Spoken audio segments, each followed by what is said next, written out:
በመጀመሪያ ከምንም ነገር በፊት ፈጣሪን ማስቀደም ይህ የዓለም የማራቶን ክብረ ወሰን ባለቤቷ የትዕግስት አሰፋ ንግግር ነው።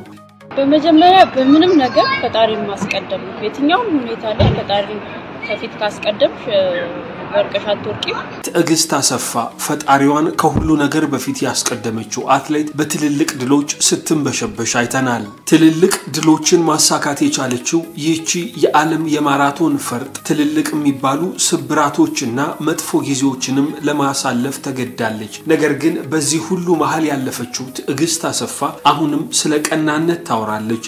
ለጓደኛ፣ ለቤተሰብ፣ ለሁሉም ሰው ቀና ማሰብ ያስፈልጋል ትላለች። እንዲህ ያለው ቀና አስተሳሰብ የተጎናጸፈችው ትዕግስት አሰፋ በዓለም መድረክ ደግሞ በውጤቶች ስትንበሸበሽ አይተናል። ሸጋ ስፖርትን ሰብስክራይብ ማድረግ እንዳትዘነጉ። እንደከዚህ ቀደሙ ሁሉ መረጃችን ለብዙ ሰዎች እንዲዳረስ ላይክ በማድረግ ጀምሩ። ፈጣሪን መፍራት ስራን ማክበር የትዕግስት አሰፋ ልዩ መለያዎች ናቸው። እርሷም ቢሆን ለሌሎቹ የምትመክረው ይህንን ነው። ፈጣሪን መፍራት ስራን ማክበር ሁሌም ስኬታማ ያደርጋል ስትል ትናገራለች። ትዕግስት ስኬታማ አትሌት ናት። ለዚህ ስኬቷ ደግሞ ምክንያቱ ንግግሯ በደንብ አድርጎ ያብራራል። ስራን አክብራ ትሰራለች። ፈጣሪዋን ደግሞ የምታከብርና የምትፈራ ሰው ናት።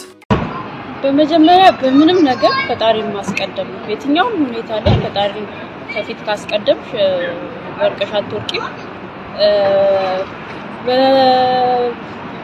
ልብሽ ቀና መሆን አለበት። ለጓደኛሽ ይሁን ለጎረቤትሽ ይሁን አብሮ ለሚሰራሽ ልብሽ ቀና መሆን አለበት።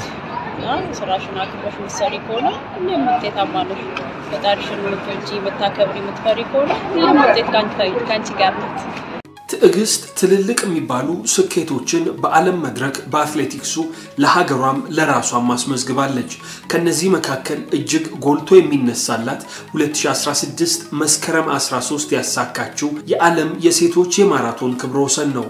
48ኛው የማራቶን ውድድር በጀርመን በርሊን ሲካሄድ ኢትዮጵያዊቷ አትሌት ትዕግስት አሰፋ የዓለም የሴቶች የማራቶን ክብረ ወሰንን ከ2 ደቂቃ በላይ ማሻሻል የቻለችበት ነበር።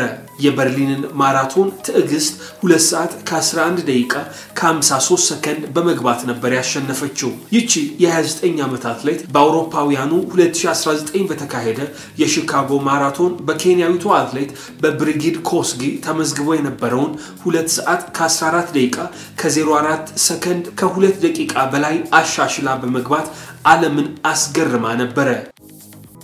ትዕግስት ከዚህ ቀደም የበርሊንን ውድድር እንደ አውሮፓውያኑ በ2018 በኬንያዊቷ አትሌት ግሊድሲ ቼሬኖ ተይዞ የነበረውን 2 ሰዓት ከ18 ደቂቃ ከ11 ሰከንድ በማሻሻል የቦታውን ክብረ ወሰን አስመዝግባ ያጠናቀቀች ነበር።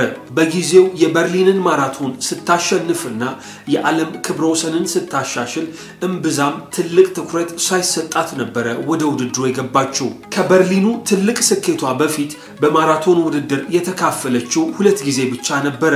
ክብረ ወሰኑን ካሻሻለችበት የ2016 የበርሊን ሩጫዋ በፊት እዚያው በጀርመን በርሊን ሮጣ ታውቃለች። በሳውዲ አረቢያ በተዘጋጀ የሪያድ ማራቶን ደግሞ 2 ሰዓት ከ34 ከ00 በመግባት ማጠናቀቅ ችላ ነበር። ለረጅም ጊዜያት የ800 ሜትር ሯጭ የነበረችው ትዕግስት በቅርቡ ነው ወደ ጎዳና ላይ ውድድሮች ፊቷን ያዞረችው። በ2016 የሪዮ ኦሎምፒክ በ800 ሜትር ኢትዮጵያን ወክላ ተካፍላለች። ነገር ግን ከግማሽ ፍጻሜው መሻገር ሳትችል ነበር የቀረችው። ትዕግስት ከ800 ሜትር በተጨማሪ በ400 ሜትርም ከዚህ ቀደም ትወዳደር ነበር።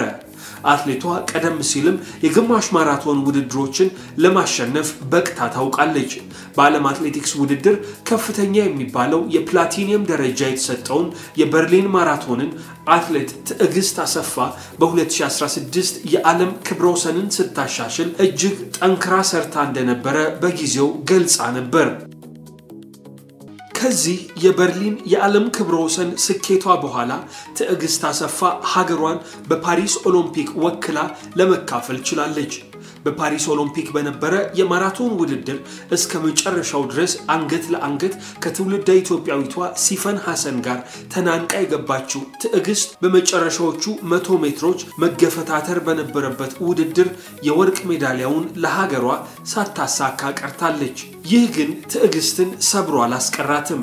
የዚያኔ በፓሪስ ኦሎምፒክ ያሳካችው የብር ሜዳሊያ እንዳስደሰታት ጭምር አመስግና ተናግራለች። 400 ሜትር ሲቀረው ተገፍቼ ነበር፣ ባልገፈተር ኖሮ ወርቁ የእኔ ነበር ብላ በጊዜው ስሜቷን ያካፈለችው ትዕግስት አሰፋ ለሲፈን ሐሰን ደስተኛ እንደነበረችም ገልጻ ነበር።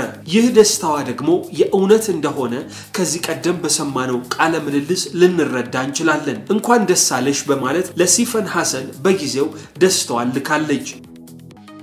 በፓሪስ ኦሎምፒክ በእንደዚያ መንገድ ወርቅ ሜዳሊያውን የተነጠቀችው አትሌት ከለንደን ድሏ በኋላ የፓሪስ ኦሎምፒክ ውድድሯን ስታስታውስ አንድም አይነት መከፋት አይታይባትም።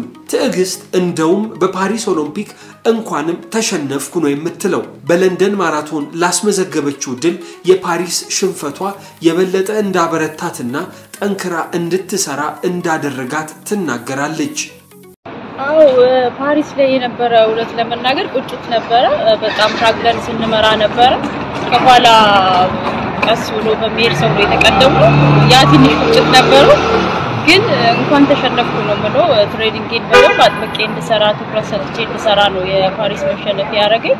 እግዚአብሔር ይመስገን። አሁን ደግሞ ቁጭቴ ተመልሶልኝ የሴቶች ሪከርድም ሰበርኩኝ። አንደኛ ሞታው በጣም ደስ ብሎኛል። መጀመሪያ በምስጋና እንጀምራለን። የሸጋ ስፖርት ተከታታዮች ሰብስክራይብ ያደረጋችሁ መረጃዎቻችንን ስለምታደምጡ አስተያየቶቻችሁንም በቀናነት ስለምታደርሱን እጅግ አድርገን ከልብ እናመሰግናለን። ይህ ተግባራችሁ በብዙ እንድንበረታና ለበርካታ ስራዎች እንድንነሳሳ ስለሚያደርገን እባካችሁ ቀጥሉበት። ነገር ግን በጣም በርከት ያላችሁ ተከታታዮች ከ90% በላይ የቻናላችን መረጃ ተከታታዮች ሰብስክራይብ ያላደረጋችሁ እንደሆነ ዩቲዩብ ይገልጽልናል። እባካችሁ ሰብስክራይብ በማድረግ ቤተሰባችን እንድትሆኑና መረጃዎቻችንን እንድታደምጡ በአክብሮት እንጋብዛችኋለን። እኛ ደግሞ በምላሹ ተአማኝና ፈጣን የሆኑ ስፖርታዊ ጉዳዮችን ወደናንተ ማድረሳችንን እንቀጥላለን። ለተፎካካሪዎቿ ጭምር ቀና የሆነ ምልከታን ያላት ትዕግስት አሰፋ የዓለም ክብረ ወሰንን ከእጇ ተነጥቆ ሲሰበርባት ጭምር ክፋትን ካንደበቷ ልናደምጥ አልቻልንም። 2 ሰዓት ከ11 ደቂቃ ከ53 ሰከንድ በመግባት ትዕግስት አሰፋ ይዛው የነበረው የዓለም ክብረ ወሰን በሺካጎ ማራቶን በኬንያዊቷ አትሌት በሩት ቼፔንጌቲች 2 ሰዓት ከ09 ከ56 በሆነ ሰዓት ተሰብሮ ከትዕግስት የዓለም ክብረ ወሰን ሰዓት ወደ 2 ደቂቃ ገደማ ተወስዶበታል። በሺካጎ ማራቶን ሩት ቼፔንጌቲች የዓለም ክብረ ወሰንን ስታሳካ ትዕግስት አሰፋ ያስተላለፈችው መልእክት እንኳን ደስ አለሽ የሚል ነበር።